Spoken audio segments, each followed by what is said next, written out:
कुंभ मेले का रहस्य 12 साल में ही क्यों बनता है?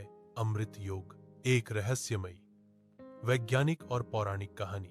हजारों साल पहले देवों और असुरों के बीच अमृत को लेकर अद्भुत संग्राम हुआ था। समुद्र मंथन के दौरान जो अमृत कलश निकला, उसके 4 बूंदें पृथ्वी के 4 पवित्र स्थलों पर गिरी: हरिद्वार, प्रयागराज, उज्जैन और नासिक।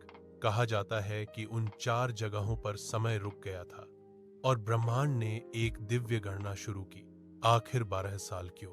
वैज्ञानिक और ज्योतिषीय अनुसार बृहस्पति, गुरु ग्रह, जो मनुष्यों का भाग्य और ज्ञान नियंत्रित करता है, उसे पूरा एक चक्कर लगाने में लगभग 12 साल लगते हैं। जब सूर्य, चंद्रमा और बृहस्पति एक विशेष स्थिति में खड़े होते हैं, तब ब्रह्मांड से एक अदृश्य ऊर्जा पृथ्वी के इन 4 स्थानों पर बहती है। यही ऊर्जा कहलाती है अमृत योग। यही वजह है कि हर जगह कुंभ मेला अलग अलग समय पर लगता है, लेकिन चक्र हमेशा 12 साल का रहता है। लेकिन असली रहस्य क्या है? पुरानी कथाओं में कहा गया है कि जब अमृत की बूंदें धरती पर गिरी थीं, तब वहां एक आकाशीय द्वार बन गया था।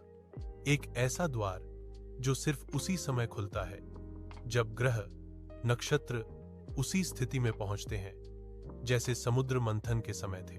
उसी क्षण हवा में मौजूद ऊर्जा बदल जाती है। लाखों साधु, तपस्वी और नागा साधु उसी शक्ति को साधने के लिए वहां एकत्रित होते हैं। कहते हैं, जो व्यक्ति उस दौरान स्नान करता है, उसका कर्म चक्र रीसेट हो जाता है, जैसे किसी कंप्यूटर की मेमोरी साफ हो जाए। संतों का गुप्त ज्ञान।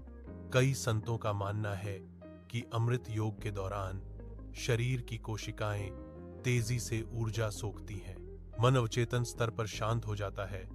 तब मंत्र और ध्यान कई गुना प्रभावी हो जाते हैं। भाग्य का रास्ता बदल सकता है।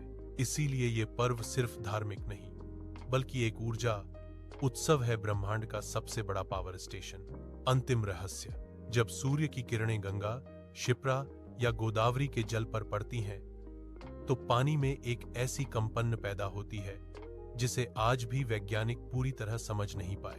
वही कंपन कहलाती है अमृत की तरंगे। यही कारण है कि कुंभ मेला 12 साल में एक बार ही बनता है, क्योंकि ब्रह्मांड के नियम इसी तरह डिजाइन किए गए हैं।